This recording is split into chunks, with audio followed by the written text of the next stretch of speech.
Olá, irmãos e irmãs, seguidores do canal da Primeira Igreja Batista Sétimo Dia de Fortaleza. Estamos aqui hoje mais uma vez, passando para transmitir um recado da parte do Senhor, que tem como objetivo consolar e confortar os nossos irmãos durante esse período, essa temporada que a humanidade atravessou. Pode ser que futuramente, no futuro breve, nós possamos mudar o rumo nas nossas reflexões das mensagens, né? Ou seja, sair só da consolação e do conforto e se aprofundar melhor no conhecimento de Deus através da sua palavra. Hoje nós trouxemos o seguinte tema: os dois dons excelentes, que é a graça e a verdade. Existem outras listas na Bíblia de dons concedidos por Deus à sua igreja para serem desempenhados para a edificação da igreja, tá? E essa lista aqui que nós trazemos hoje é a lista mais curta de dois dons que eu chamo excelência, foi eu que chamei de excelência, e que é a graça e a verdade. Não deixam de ser dons. Dons, não que nos foi dado a graça e a verdade, a graça para ficar conosco, como nenhum dos outros dons foram dados para ficar com a gente, todo tempo, toda hora, para a gente usar como quiser. Mas que estão à nossa disposição, a graça e a verdade trazida pelo Senhor Jesus. Tá certo? E hoje o texto baseado em João capítulo 1, versículo 14 e 17. Diz assim a palavra de Deus: o Verbo se fez carne e habitou entre nós, e vimos a sua glória como a glória do unigênito do Pai, cheio de graça e de verdade. E no versículo 17 diz assim: porque a lei foi dada por Moisés, a graça e a verdade vieram por Jesus Cristo. Então, usando esses dois versículos, nós iremos dar uma dissecada aqui, né? Dar uma exercitada aqui com a ajuda do Espírito Santo para a nossa edificação. Olha, irmãos, aqui é o seguinte: o contexto aqui desses dois versículos vimos a sua glória. A glória de Jesus na condição divina, que não era a glória de Jesus, era a glória do Filho de Deus, era impossível se ver. Mas aqui foi visto pelos apóstolos, é o apóstolo João que fala aqui, ele fala em nome dos outros, que vimos a sua glória no limite humano. Ele diz: vimos a sua glória, a glória de Jesus, o Verbo, o Logos humanizado. Jesus é o Verbo, o Logos humanizado. E foi desse Logos humanizado que eles viram a glória. Não viram a glória do Filho de Deus quando ainda estava na absoluta condição divina, né? É a base do texto. A glória de Jesus na plena condição, plena e absoluta condição divina, é impossível de alguém descrever ou de alguém ver. Agora, quando ele diz: nós vimos a sua glória, diz cheio de graça e de verdade. Por quê? Porque ele estava ali como um rabino, como mestre, como muito mais do que isso se descobriu depois que ele era, né? Mas nenhum rabino, nenhum mestre da lei falou como ele falou, ensinou como ele ensinou. Então ele tinha a graça e a verdade. Inclusive, em algumas ocasiões, os judeus se admiravam e aqueles discípulos que ele seguiu de longe, dizendo o seguinte: ele ensina como quem tem autoridade. Na verdade, isso é uma força de expressão, como quem tem autoridade. Ele não era como quem tinha autoridade, ele era aquele que tinha autoridade. E cheio da graça e da verdade. Porque a lei não era a graça. Eu até digo que ela fazia parte da graça. E a lei, ao pé da letra, não era a verdade. Ela, interpretada por Jesus, com acréscimo ou diminuição, não do teor da palavra, é que passou a ser a verdade. Muito bem, aí no fim do versículo 14 diz assim: cheio de graça e de verdade. Aí estão os dois excelentes dons, graça e verdade. Já estou dizendo quais são os dois excelentes dons. Não vemos a graça e a verdade, nem as pegamos, só as cremos, só as sentimos. Louvado seja Deus. Ainda no versículo 14 de João 1, olha, passando pela encarnação, o Filho de Deus, passando pela encarnação, a glória de Jesus Cristo, o homem, é como a glória do unigênito do Pai. Uma vez alguém usou essa passagem para dizer que Jesus não era o unigênito do Pai. Pensa só até onde foi essa pessoa. Aí diz que a glória dele aqui, do Logos, do Verbo humanizado, é como a glória do unigênito do Pai. É parecida com aquela que tinha lá. Só isso que está querendo dizer desse texto. Tá? Mas aí esses assuntos requerem muita profundidade e nós estamos aqui para resumir, para sintetizar, trazendo consolação e conforto. Analisando o versículo 17 de João 1, o que significa a graça e a verdade, das quais Jesus é cheio nesse contexto. Nesse contexto ele é cheio de graça e de verdade. Cheio de graça e de verdade. Que significado tem isso, né? É o seguinte, analisando esse versículo. O que significa essa graça e a verdade dos quais Jesus é cheio? Nesse contexto. Porque ele é cheio de muitas graças no contexto geral das Escrituras. É o seguinte, Moisés deu a lei. Ou seja, Deus deu a lei através de Moisés. Moisés não deu lei alguma. É bom que você saiba disso. Lei dada por Moisés. Deus usou Moisés como canal humano para dar a lei. A lei foi dada por Deus. Jesus Cristo, por ele vieram a graça e a verdade. Moisés, a lei. Jesus, a graça e a verdade. Porque o versículo 17, né, diz, porque Moisés, que a lei foi dada por Moisés. A graça e a verdade vieram por Jesus Cristo. Então, através de Moisés a lei, através de Jesus Cristo a graça e a verdade. Agora, como entender? Aqui eu trouxe 3 pontos para a gente analisar. O primeiro ponto é o seguinte, é uma interrogação. A lei era o oposto de graça e sinônimo de mentira? Nós temos esse questionamento para fazer. A lei era o oposto da graça e sinônimo de mentira? Porque diz que por Moisés veio a lei e por Jesus Cristo a graça e a verdade. Não, a lei não era o contrário, o oposto, o antônimo de lei, de graça, de mentira, de forma alguma. A lei moral veio para mostrar o pecado e a cerimonial para apontar para Jesus. Ela apenas era, até um certo ponto, principalmente a cerimonial, principalmente não exclusivamente, a cerimonial apontava para Jesus, eram sombras que apontavam para Jesus. E a moral não passou. Os princípios da lei moral continuam. Tá certo? Então a pergunta repetindo, a lei era o oposto de graça, ou seja, a lei era desgraça, e sinônimo de mentira, a lei era mentira, já que a graça e a verdade vieram por Jesus? Não, não é isso que a palavra está dizendo. Aí vem o segundo ponto. A lei foi e é peça importante no plano da salvação. Não podemos dizer que a lei era mentira, que a lei era o contrário de graça, o oposto de graça. Né? Haja vista que a verdade e a graça vieram por Jesus.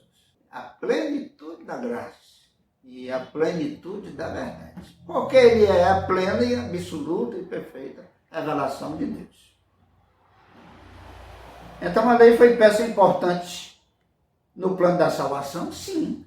Sim, tem pessoas que não suportam ouvir a palavra lei. Eu até suspeito disso. Tenho o direito de pensar e dizer. Porque geralmente se sente muito incomodado quando se fala em lei quem é desobediente. Quem é obediente tem um espírito de submissão a Deus, não se incomoda com a palavra lei. Então a lei foi peça importante do plano da salvação, sim. Como veria o pecado sem esse espelho? Um dos papéis da lei foi um papel semelhante ao espelho. Digamos que eu estou com a face suja. Eu chego diante de um espelho e eu vou ver que a minha face está suja.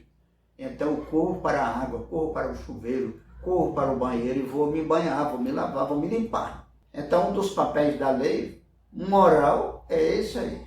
E da lei cerimonial? Guiar a Jesus através dos ritos. Cada rito antigo da lei cerimonial tem um significado em Jesus no plano da salvação. Terceiro ponto, terceiro questionamento. O que significa então dizer que a graça e a verdade vieram por Jesus? Muito importante esse terceiro ponto. Sobre a verdade, ele foi quem deu a plena, a viva e perfeita interpretação da lei moral e cerimonial. Interpretou didaticamente e com a sua vida, morte, ressurreição e ascensão ao céu. Quando eu digo interpretou, didaticamente com a sua vida, didaticamente no ensino, né? Ele disse, ouvi isso que foi dito aos antigos, eu porém vos digo. Quando ele dizia eu porém vos digo, ele não desfazia o que tinha sido dito. Ele dava verdadeira interpretação e acrescentava o que devia ser acrescentado. É só ver lá em Mateus, no Sermão da Montanha, que está do capítulo 5 até o 7. Sobre a graça, Ele trouxe a clemência aos transgressores que agora o conhecem e arrependidos confessam seus pecados e querem mudar de vida. Isso é a graça que ele trouxe. Porque a lei do tempo dos rabinos, no tempo do Antigo Testamento, não trazia isso. Não trazia a graça, né? Trazia sombra de verdade, que foi mais clareado por Jesus e se tornou a verdade absoluta no que se refere à fé. Que a verdade absoluta é o próprio Deus, né? Confessam seus pecados e querem mudar de vida. Isso é a graça que Jesus veio trazer. Ou seja, graça no passado, no presente e no futuro. Jesus trouxe a graça no passado, nosso passado, no presente e no futuro. No passado, perdoa o pecado. No presente, santifica. E no futuro, nos glorificará. E aí é o que foi tirado do homem com o pecado. E com essa graça que Jesus Cristo trouxe, é devolvido para o homem. O homem que tem um encontro com Jesus, passa a conhecê-lo, se arrepende dos seus pecados, confessa e deseja uma nova vida. Ele alcança a graça. No passado, no presente, no futuro. Eu estou repetindo, amado irmão, porque fica bem grave. Graça no passado, perdão dos pecados. Graça no presente, santificação. Graça no futuro, glorificação. O homem original e superior, o homem glorificado, será livre do pecado plenamente, já é em Cristo Jesus. No futuro será livre do pecado e até da tentação. Bendito seja Deus. Aqui temos o apelo da palavra de Deus. O verbo humanizou-se e vimos a sua glória. Para que você acha que Deus permitiu que o víssemos em glória, na graça e na verdade? Para que foi? É só para ver, só para se exibir? Não. Quando ele permitiu que a gente visse a sua glória cheia de graça e de verdade, irmãos, isso aí foi uma proposta para nós. Foi uma mesa apresentada para que a gente se alimente, se sirva dessa mesa, se enche de graça e de verdade. Você tem se enchido, amado irmão? Você tem se enchido, amada irmã? Tudo quanto Deus nos mostra que Ele é e que Ele tem, Ele não está só mostrando, Ele está dispondo para nós. Então, se beneficie dessa graça e dessa verdade. Busque essa graça e essa verdade. O ponto 2 do apelo. Apesar da ferramenta da lei no plano de Deus ter sido o seu lado, ter o seu lado positivo, você ainda continua só a sombra da lei e a graça é a verdade. Eu terminei de ler aqui. Deus me deu e eu escrevi, né? O seguinte: apesar da lei ter sido uma peça positiva, algo positivo, no plano da salvação, mas você continua só nela, só a sombra da lei, porque quando a gente continua olhando só para leis, nós estamos atraindo para nós condenação, no sentido de que ali não existe santificação e nem obediência. Então, só servirá a lei para nos acusar, que a cerimonial em Cristo passou, né? Passou, os princípios continuam, mas se cumprem em Jesus. E continuamos só em lei? Não, temos que ir, caminhar, nos debruçar, nos deparar e parar ali na graça e na verdade. A graça já foi explicada, é a verdade. Repetir a verdade, a plena e absoluta revelação de Cristo, explicando a palavra que já estava escrita. E a graça, o perdão, a capacidade de santificação, o quanto é possível ser santificado, e a esperança na bendita promessa de que o nosso corpo um dia será glorificado. Hoje o Senhor convoca-te a graça e a verdade, para que a lei não seja um fardo sobre a tua alma. O Senhor hoje quer tirar qualquer fardo que possa ter em tua alma. Que você hoje viva uma intimidade com Deus, de forma que não se preocupe nem com lei.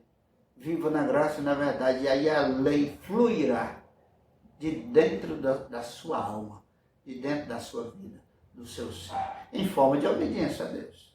É para isso que o Senhor te chama hoje, e quer te consolar, para que não haja nenhum fardo sobre você. A lei sem a graça e a verdade é um fardo.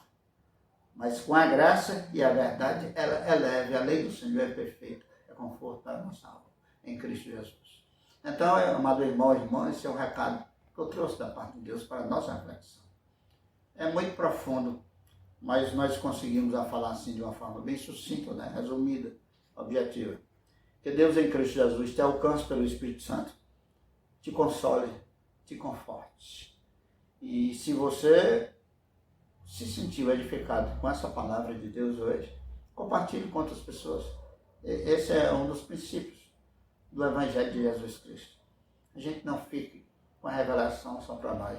Não fique com o alimento só para nós, o alimento da palavra de Deus. Mas compartilhe com outras pessoas. E todos que receberem o compartilhamento, né, se desejar se inscrever no canal para receber os vídeos que foram postados, se inscreva e aperte o sininho lá para que quando for postado um novo vídeo, o YouTube venha ali notificar.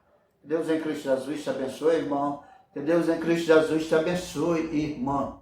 Que Deus em Cristo Jesus abençoe as nossas autoridades aí no comando das campanhas de vacinação. E que abençoe a humanidade, tornando-a forte para todos e qualquer tempestade, dificuldade, adversidade que possam vir até a volta do Senhor Jesus. Que sejamos fortes, perseverantes e na esperança em Cristo Jesus. Deus abençoe a todos. Amém.